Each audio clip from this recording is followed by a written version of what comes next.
Today we're going to use the Artistic Wire 3D Bracelet Jig to do sort of something a little bit different.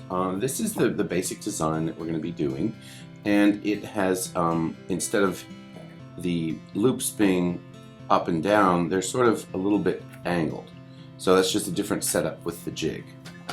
So to start, work on the edge and put a single peg in, and then another just at a right angle and down one row. Then skip one and put another in. This will require 22 of the pegs and the holders. The kit comes with 20, so you would need to either get the extra peg set, or I'll show you how to get around this in this particular design. And this is the way it's going to look when you're finished. So you'll be missing the 2 pegs. That's okay. I'll show you how we're going to be able to still make it without those 2 pegs. We're using 16 gauge wire. I'm going to straighten it using the wire straightener just by rolling this over, squeezing slightly, and then pulling the wire through. Do that a couple of times. And then I'm going to leave the rest of the material on this coil because I'm not exactly sure how much wire we're going to need. You can start at the blank spot. I would advise against that because we're going to remove some of these and put over here once we get started. So I'll start right here. The wire goes in, and I'm just going to bend it so that I kind of have a little bit of an anchor for the wire. Then just push this down in between the 2 and use the tool to wrap the wire, and then go across and reverse the direction. This is one of many different ways that you can do this. You just want to be consistent going across if you want the bracelet to have symmetry. If you don't want the bracelet to have symmetry, that's fine. You just need to do a little bit of experimentation to see what you think is going to look the best for your bracelet. So now that we've got quite a few of these and this wire anchored down, then not the end and not the second one, but probably the third one in would be a really good one to then pull the pins and let them drop. And now I can take these 2 pins that I've removed and put them into my little spot.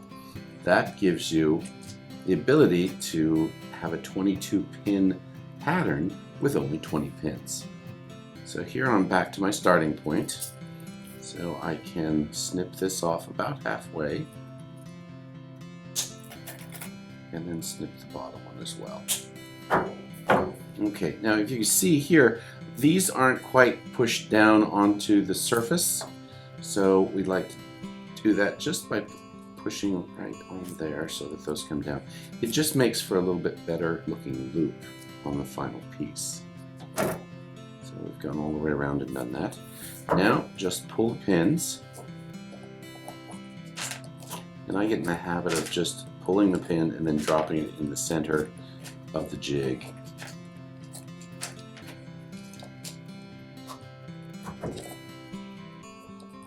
Because we use 16 gauge wire, I'm going to be using the standard crimp plier and the 16 gauge gold color artistic wire crimp.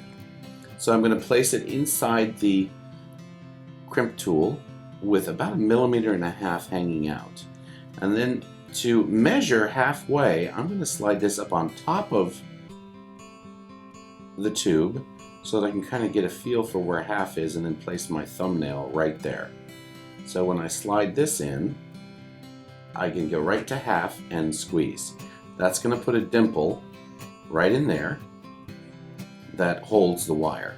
It's also called a cold connection. And on the other side, there's no measuring needed because I can just slide it right in. Got it a little bit close, and I want the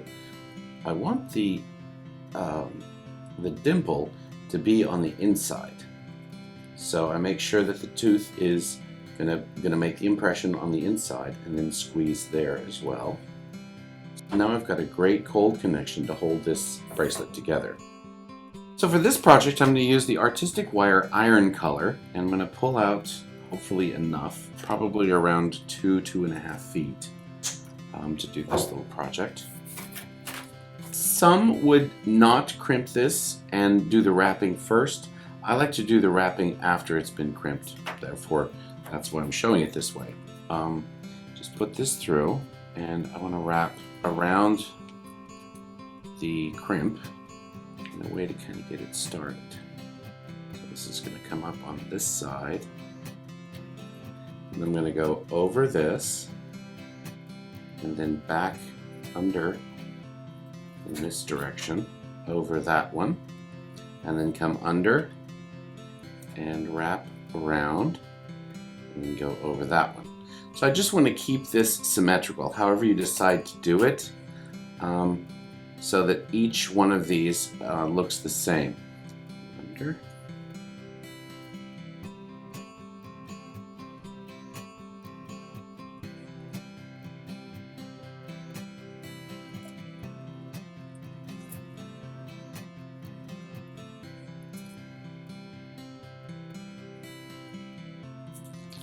This is where my connection will be. That'll go under, and this will come over and then back under as well.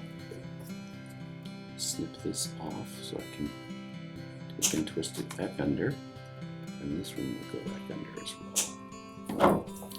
So carefully, we're going to pull this down, and pull this one down too.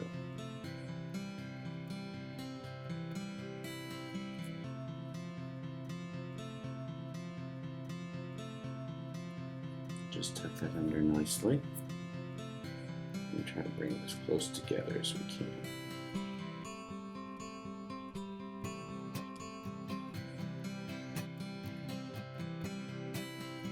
And we can count and just kind of nudge just a little bit to get those wires just the way we want them coming together here.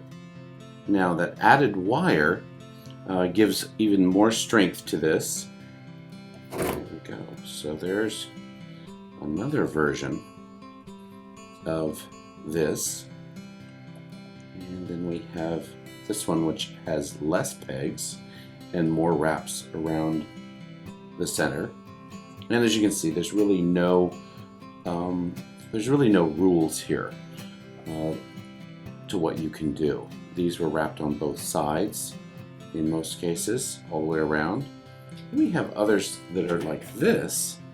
It would take many more of the pegs to do this. You could place them and then take them out and replace them, but it's a whole lot easier when you're wrapping to be able to have all of them. This takes 44 pegs, so that would be the original 20 plus the additional 30 that comes in the extra peg kit. So that's how that one would be done. Then do the wrapping as well. That's another use for the 3D bracelet jig.